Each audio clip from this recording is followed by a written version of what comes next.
Salut à tous, j'espère que vous allez bien. Alors, dans cet épisode, nous allons faire un petit rappel. Un rappel des relations ainsi que des factories. Je ne sais pas si tu te rappelles comment ça fonctionne les relations et comment fonctionnent les factories. Et justement, dans cet épisode, nous allons faire un petit rappel. Alors, déjà, la dernière fois, je ne sais pas si tu te rappelles, mais on avait mis en relation les projets ainsi que la liste des tâches. Comme ça, on pouvait dire qu'un projet possédait plusieurs tâches ou bien une tâche appartient à un projet. Dans cet épisode, nous allons mettre en relation les projets ainsi que les utilisateurs. Comme ça, on pourrait dire qu'un utilisateur peut avoir plusieurs projets. Aussi, un projet peut avoir plusieurs tâches. Voilà. Ou bien, un projet appartient à un utilisateur. Allez, c'est parti. D'abord, il faut que j'aille ici de la migration project. Je vais faire une petite modification. Il faudrait en fait rajouter la clé étrangère qui permettra en fait de mettre la relation entre les projets et les utilisateurs. Pour cela, je mets l'objet table et je mets inside integer. Et là, ça sera user underscore ID. Alors ici, le user underscore ID va contenir tout simplement l'ID de l'utilisateur. En fait, on appelle ça une clé étrangère. Et puis par la suite, il faudrait faire la relation. D'abord, pour la relation, je vais aller dans le modèle user. Et ici, nous allons dire qu'un utilisateur possède plusieurs projets. Pour cela, j'ouvre ici la méthode publique et je mets project au pluriel. Alors, ici, il faut faire très attention. Je mets project au pluriel puisque je dis qu'un utilisateur possède plusieurs projets. Si je disais qu'un utilisateur possède un seul projet, ici, je le mettrais au singulier. Mais comme c'est plusieurs projets, du coup, c'est au pluriel. Et on fait tout simplement un return de vis. Et là, je vais utiliser la méthode hasMany. Et je mets à l'intérieur ici le modèle project, classe. Voilà. Grâce à cette relation hasMany, qui veut dire que possède plusieurs, là, je dis tout simplement qu'un utilisateur possède plusieurs projets. Après, il faut également faire l'inverse. Ici, je vais dans le modèle project. Et là, je crée une méthode publique. Et je crée la relation avec l'utilisateur. Là, j'ai mis user au singulier puisque je lui dis qu'un projet appartient à un utilisateur. Et puis, je mets un return de vis. Je mets belongs to, qui veut dire que appartient à. Et là, je mets le modèle user. Et grâce à ces deux méthodes, Laravel fait directement le lien. Ici, la méthode veut dire qu'un projet appartient à un utilisateur. Et ici, un utilisateur possède plusieurs projets. Là, je peux fermer ça, on est tranquille. Mais si par exemple, j'essaie de relancer la migration ainsi que les seeds, ici, j'ai une erreur. Puisque en fait, la colonne project ID n'accepte pas les valeurs nulles. Là, je suis obligé d'aller faire une petite modification dans le fichier user table seeder. Alors ici, comment ça se passait? D'abord, on créait les projets. Et puis par la suite, on prend les projets, on fait une boucle avec la méthode each, et puis après, on crée les tâches. Alors, là, je vais dupliquer ça. Et là, je vais créer ici des utilisateurs. Là, ça sera 15 utilisateurs que je vais créer. Et là, je vais les sauvegarder dans la variable users. Une fois que c'est fait, je vais récupérer les utilisateurs. Je fais une boucle avec la méthode each. Et puis, j'ouvre une fonction anonyme. Je récupère ici l'utilisateur et puis il me suffit tout simplement par la suite de déplacer ça à l'intérieur. Voilà. Mais attention, ici dans la méthode create, il faudrait que j'ouvre un tableau. Et là, je mets user underscore ID qui sera égal ici à la variable user que je récupère. Et là, je mets ID. D'abord, je crée des utilisateurs. Ici, je crée 15 utilisateurs. Je récupère les utilisateurs avec une boucle. Et puis à l'intérieur, je récupère l'utilisateur. Et là, chaque utilisateur possédera 15 projets. Bon, je vais plutôt enlever ça, mettre plutôt 5 projets. Ce qui veut dire que là, je vais créer 5 fois 15 projets, qui est égal à 75. Du coup, en fait, il y aura 75 projets. Et ici encore, je récupère les projets. Et là, je vais dire que chaque projet contiendra 5 tâches. Allez, je relance la migration ainsi que les seeds. Et cette fois-ci, je n'ai plus d'erreur. Je peux donc revenir dans l'application, je reviens ici, et là, je réactualise, super. Et là, je peux rentrer dans un projet. Et là, juste à côté de la date, on va rajouter l'utilisateur qui vient de créer ce projet. Pour cela, je vais dans le fichier project show. Alors, je descends un peu, voilà. Alors, ici, je mets par. Là, je mets un echo. Je récupère l'objet projet. Je récupère la relation avec l'utilisateur. Et je mets name. Et là, je mets le. Là, si je réactualise, voilà, ça a marché. Alors, je vais modifier ça. Là, je mets plutôt light. Et là, je mets test small. Et puis, je mets, on va dire, 10. Non, 10, c'est beaucoup. Je mets 8. Non, finalement, plutôt 10. Voilà, je mets 10. OK. Voilà. Après, je peux aller créer, par exemple, un compte. On va aller créer un compte. Je mets sous Louf. Je mets mon adresse email. Là, je mets secret. Secret. Très bien. Mon compte a bien été créé. Ici, là, par exemple, je vais aller créer un projet. Là, ici, ça ne marche pas. Alors, si je réactualise, ça ne marche pas. Ah oui, parce que je ne suis pas connecté. Alors, donc, je me connecte. Je mets secret. OK. Et là, si je clique, ça marche. Je mets ça. Là, je mets coucou. Et là, par contre, si je clique, j'ai une erreur. Parce que ici, le user ID n'accepte pas de valeur nulle. Donc, on va devoir faire une petite modification dans le fichier, dans le contrôleur project controller. Alors, la méthode index pour afficher, create, ici store. Jusqu'à maintenant, pour créer un projet, on a toujours fait appel au modèle project. Aujourd'hui, ils en ont utilisé plutôt le helper hot qui représente l'utilisateur. Enfin, le helper hot avec la méthode user. Je mets ici le helper hot. Je mets la méthode user qui représente l'utilisateur. Et puis, je mets la méthode project. Et là, je mets create. Alors ici, qu'est-ce qui va se passer? Grâce à la relation project qui se trouve dans le modèle user, en fait, la Laravel va remplacer automatiquement le champ, la colonne user ID par l'ID de l'utilisateur, juste en utilisant la relation. On n'a même pas besoin de mettre le user underscore ID.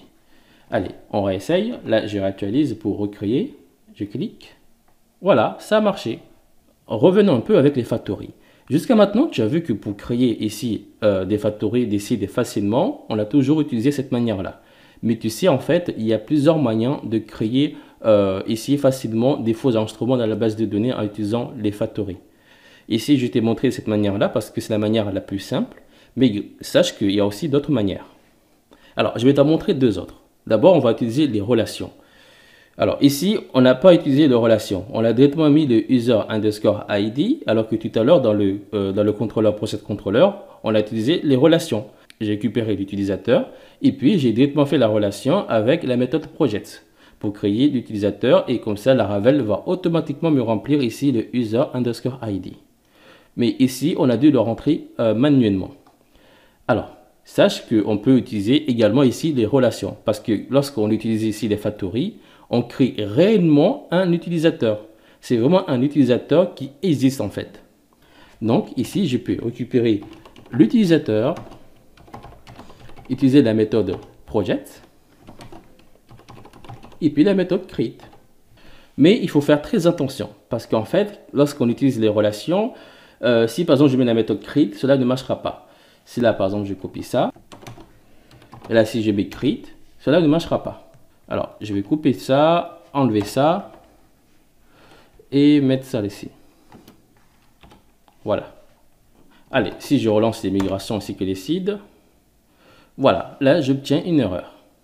Alors ici, j'ai cette erreur parce que là d'abord j'ai utilisé la méthode create pour créer en fait un enregistrement avec la méthode project. Ça, c'est tout à fait normal.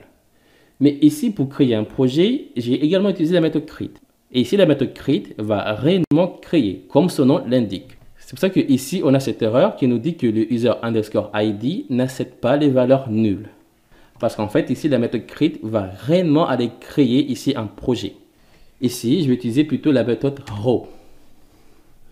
En fait, raw ne va absolument rien créer. Raw, en fait, va tout simplement récupérer dans un tableau, ici, les instruments. Alors, si je vais dans le Project Factory, ici, on a un return d'un tableau. Là, je récupère le name ainsi que la description. Ici, le name, Laravel va me créer ici info enregistrement pour le name et également pour la description. En fait, Laravel va tout simplement, avec la méthode row, me renvoyer ce tableau-là. C'est tout. Et rien d'autre. C'est là, je copie ça. Et là, je vais faire un DB. Je colle ça à l'intérieur. Alors, pour l'instant, j'enlève ça. C'est là, je reteste. Voilà. Ici, j'ai réellement un tableau. Tu vois, je le name ainsi que la description. C'est tout. Rien de plus. Du coup, je peux enlever ça. Là, je vais également enlever 5, mais je vais le remettre après. Et là, si je reteste. Et là, je n'ai plus d'erreur. Je peux donc ici revenir dans l'application. Alors, je vais dans l'accueil. Voilà, là, ça marche. Et si je regarde, là, je n'ai plus d'erreur. Parce que si tu te rappelles, ici, la méthode create accède seulement des tableaux. Si je retourne ici dans Project Controller, ici, dans la méthode create, on a mis un request all. Et le request all, c'est un tableau. Après, tu peux également créer plusieurs enregistrements en même temps. Ici, j'ai mis la méthode create pour créer un enregistrement. Alors, j'ai fait ça comme ça. C'est beaucoup mieux. Alors, comme je le disais, on peut créer plusieurs enregistrements en même temps.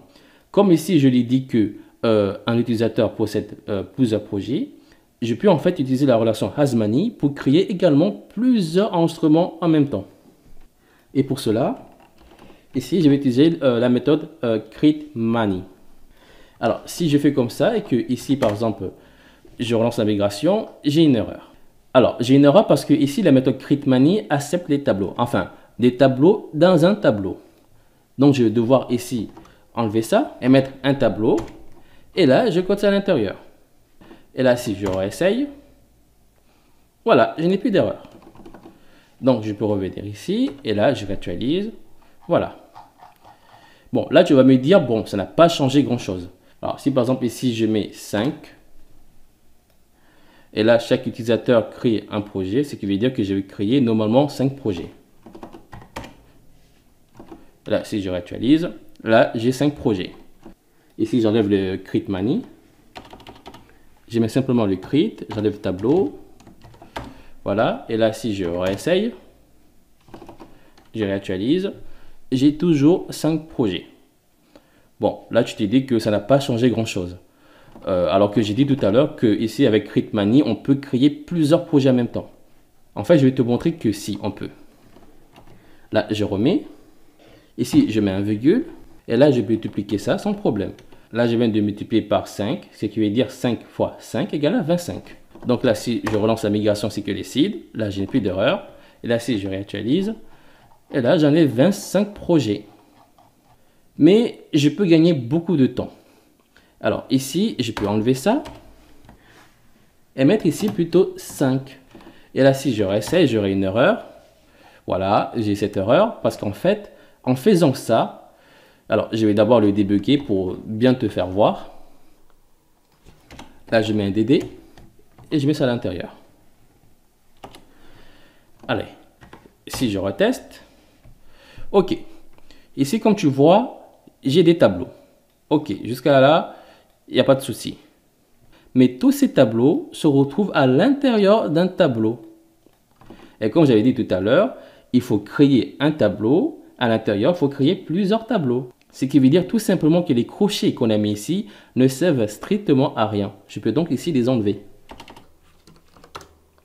Et faire comme ça. Donc, je vais enlever ici le DD.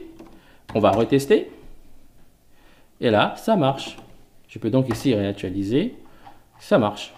C'est comme ça en fait que moi j'utilise pour créer facilement des enregistrements. Après, il y a aussi une autre manière de faire que moi j'aime pas du tout, mais je vais quand même te montrer. Enfin, il y a aussi d'autres manières de faire, mais je vais te montrer une autre manière. Là, je vais commenter tout ça. Jusqu'à maintenant, on a d'abord créé un utilisateur et chaque utilisateur possède des projets et chaque projet possède ici des tâches. Mais l'autre moyen que je t'ai parlé, on va faire tout simplement l'inverse. D'abord, on crée les tâches, puis les projets, puis les utilisateurs. En fait, on va créer plutôt une tâche qui se trouvera à l'intérieur d'un projet et qui, lui, appartiendra à un utilisateur. Alors, pour ce faire, je vais copier ça. Je descends ici, je colle.